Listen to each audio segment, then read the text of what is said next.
Happy Sunday. Welcome back to another Sunday with Sarah. Last week I talked about Waldorf homeschooling, gave you some reviews of my opinions of some of the curriculum materials that are available for Waldorf homeschoolers, just a few of them. But based on the comments and questions I received from you this week, I felt like a part 2 was in order. So this is Waldorf Homeschooling Part 2. And for those of you that don't homeschool your children, I promise we'll move on to another subject next week. But what I wanted to stress that I wish I had emphasized in my last video is that a curriculum, should you choose to buy one or use one, is just a starting point. It's just a framework or a springboard. One of the wonderful things about being a homeschooler is you're not tied to any one thing. Choose what works for you, what resonates with you, what speaks to you. If it gives suggestions for daily lessons, something you can imagine yourself doing, better yet, if it's something that gets you excited, use that. And you're not limited to one package.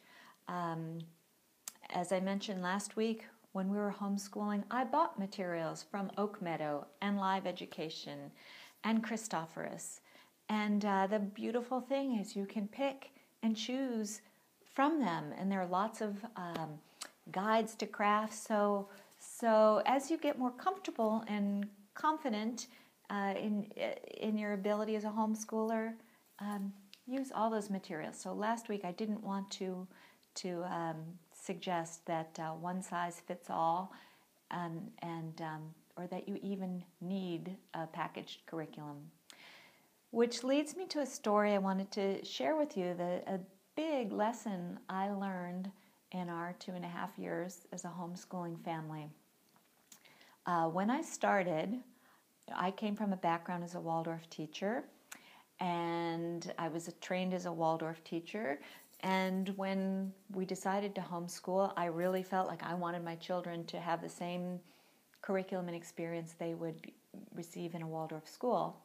So I started out by doing what I knew. And I created a mini Waldorf school at home. Everything from lazured walls, the kind of painting technique that's often used in Waldorf classrooms. We had wooden desks and a big chalkboard. And I expected my students, which included not only my 2 sons, but my first grade niece at the time. They had desks, and I'm embarrassed to tell you, I even in the beginning expected them to raise their hand to go to the bathroom. And as I mentioned last week, we started out using Live Education. It's a wonderful curriculum. It's very true to the philosophy of Waldorf education and really presents a curriculum grade by grade as Rudolf Steiner designed it to meet each child at its developmental age. But it's very much Waldorf school at home and labor intensive if you're teaching more than one grade. If you're teaching one child, I think it could work wonderfully. But having 3 different students of different ages and different grades, I found myself preparing 3 different lessons each night and was staying up way too late doing it. After a few months, I was getting really burnt out and my kids seemed less and less happy. And around Christmas time, I thought something has got to change here. We were losing our joy in learning. And I started to let go. And I discovered the more I let go of how I thought things should be, the more relaxed and happier we all became. We started taking more field trips. And what I learned was sometimes the field trips would spark an interest. For instance, we went to a talk at a local arboretum on owls and eagles, and it was so interesting, and we got really excited about owls and eagles. The naturalist who gave this presentation told us there's so many bald eagles now in Maine, just keep your eyes open, look up, and you're sure to see them. And well, sure enough, we just started seeing eagles everywhere, including an eagle that swooped down on a lawn and had a big snake in its mouth. And we were so excited. We went to the library and got books about owls and eagles. And then we wrote poems about owls and eagles.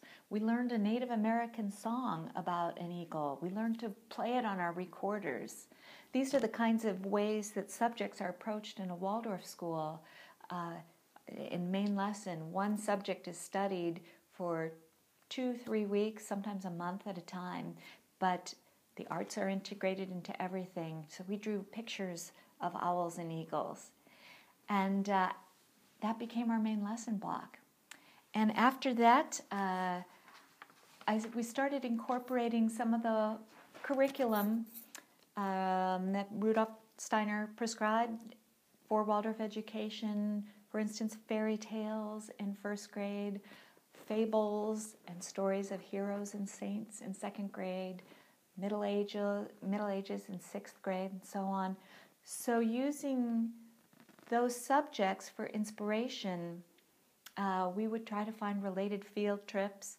And what really my big aha moment was when I realized that the difference between homeschooling and schooling, institutional schooling, I didn't have a class of 25 children.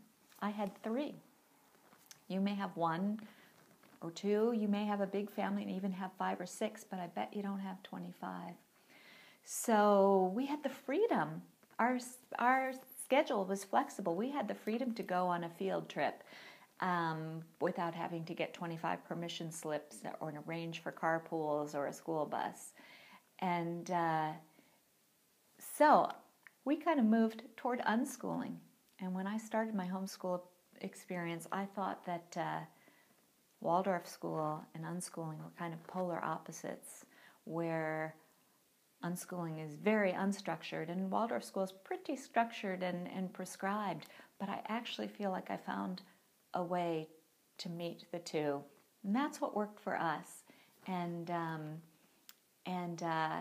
our learning became much more joyful after I made that discovery. We stopped sitting at our desks. We'd sometimes read on the floor or on the couch, snuggled up together, which are just some of my happiest memories. And after 2.5 years of homeschooling, our local Waldorf school, they needed an early childhood teacher again. My children were missing their friends. So we ended up going back to the Waldorf school when they finished. But when my kids went back, their teachers really commented on how excited they were about learning and how their excitement was rubbing off on the other students. And I think they and I really attribute the love of learning we found to our years homeschooling. So whether you homeschool or not, I wish you a week full of joyful learning, and I may not see you next week.